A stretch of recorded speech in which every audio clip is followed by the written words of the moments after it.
Underlying the human self and animating it is a reservoir. It's a reservoir of being that never dies, is never exhausted. And it is unrestricted in consciousness and bliss. This infinite center of every life, this hidden self, is no less than the Godhead.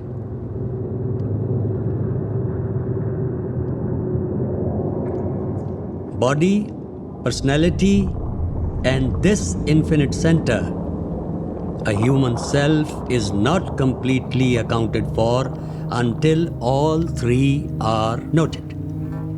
That is not only our fundamental position, it is the shared anthropo-cosmic vision of all wisdom traditions of the world, and all great wisdom traditions of mankind remain our resourceful guides to the infinite.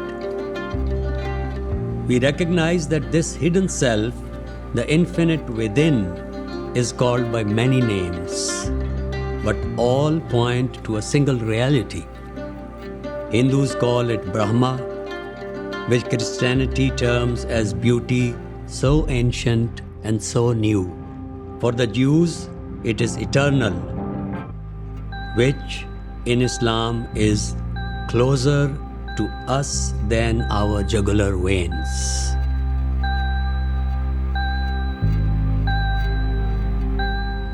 Why do we not act accordingly? The answer lies in the depth at which the eternal is buried.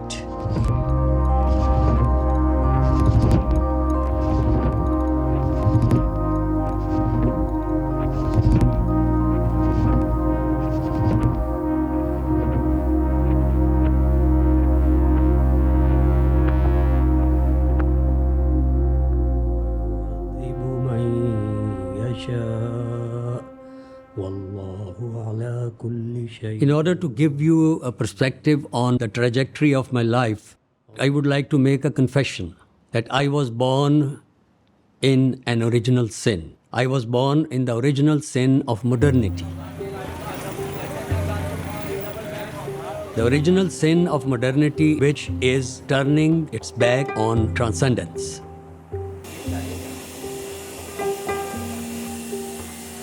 Modern science installed itself as the ultimate court of appeal for what is real and what is not real.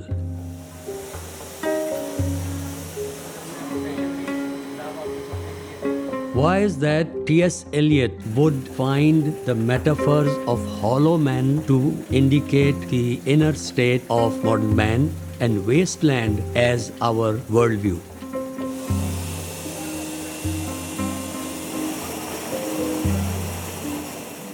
I see man hurling himself against indomitable chaos. Literature, if it is true, and poetry, they reflect the real problem of your age. They don't lie.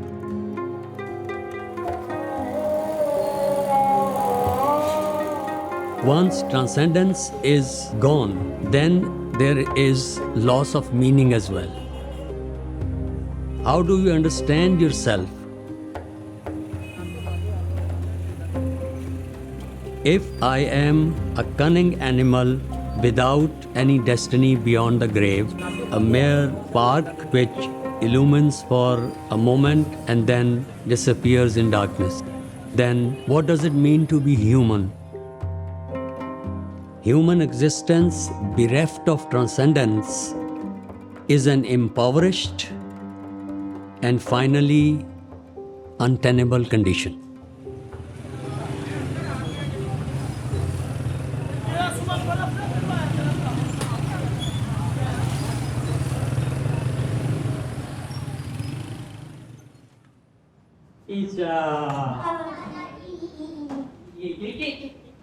I was born and raised by Muslim parents, lived all my life in Lahore.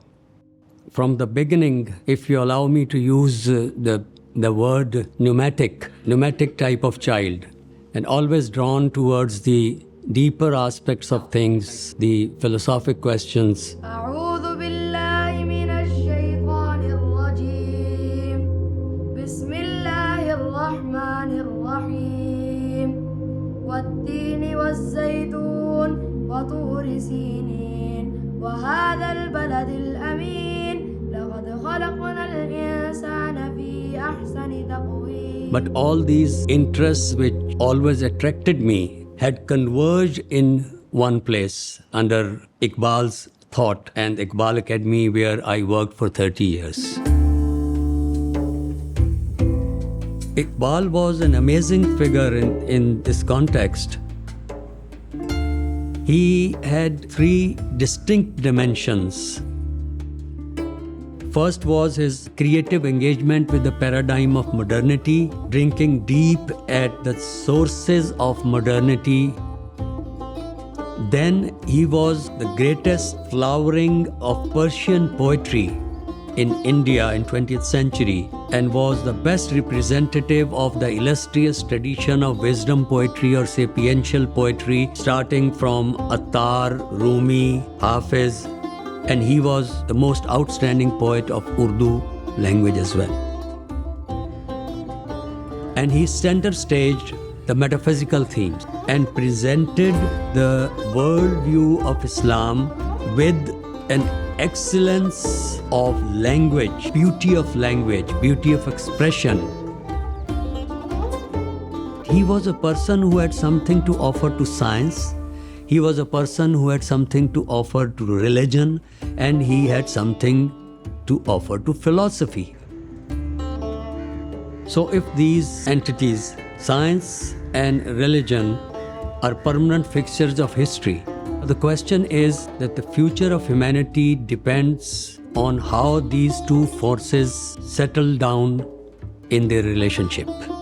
Science cannot take a single step towards proving transcendence, but it can provide extremely valuable insights about understanding religious convictions, about the nature of reality, and could be a helpful ally in the religious quest.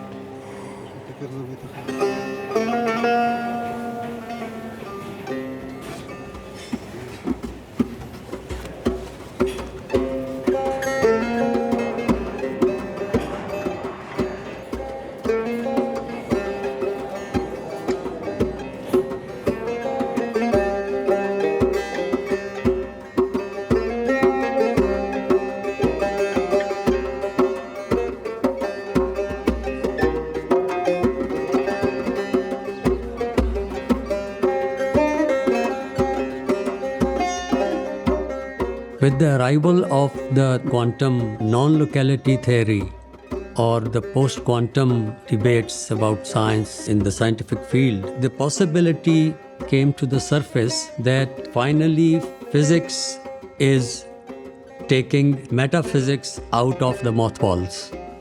As you know, Bohm had said that reality has a metaphysical aspect, and he described the implicate order and the explicate order. The ordinary worldview is one of what we could call mechanism, in which the world is made of separate entities, such as particles, which when they are far apart do not greatly affect each other. Both quantum mechanics and relativity suggest the world is not made of separate elements, but it is an unbroken whole in flowing movement. The image of that would be a flowing water. If you had vortices in this water, each vortex may be thought of as separate, but really they merge together. There's never any separation. And when Einstein produced his special theory, which the Times newspaper of London dismissed as being nonsense, was he moving towards wholeness? Yes, he definitely was. There's he moved eventually toward a view of field theory where everything was one field, all the fields merging. And if we get to wholeness, are we then in heaven? I mean, where else is there to go? We'll never get there, you see. It's not a place you can get. The wholeness, I say, is a kind of attitude or an approach to the whole of life.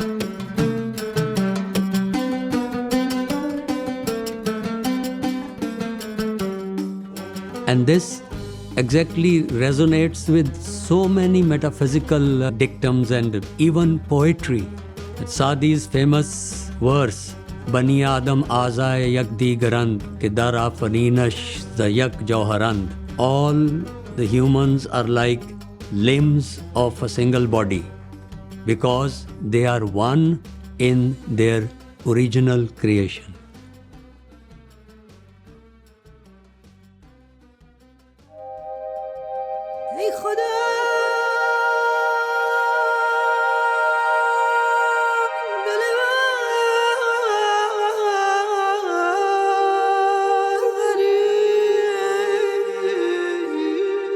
It is obvious that some aspects of our life where we are placed at this moment in the 21st century are beyond our control.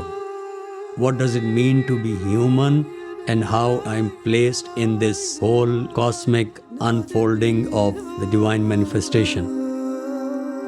Religious life is not about altered states of consciousness. It is about altered states of character.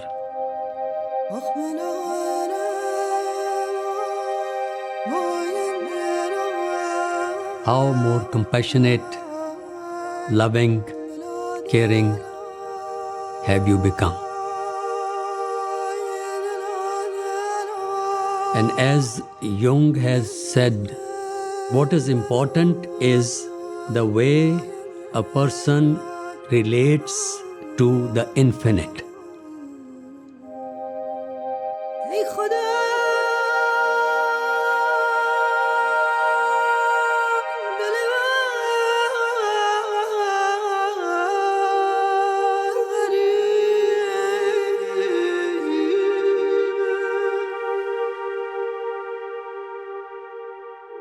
Sufism is the way to relate to the infinite and the interconnectedness of both man and the world with the infinite.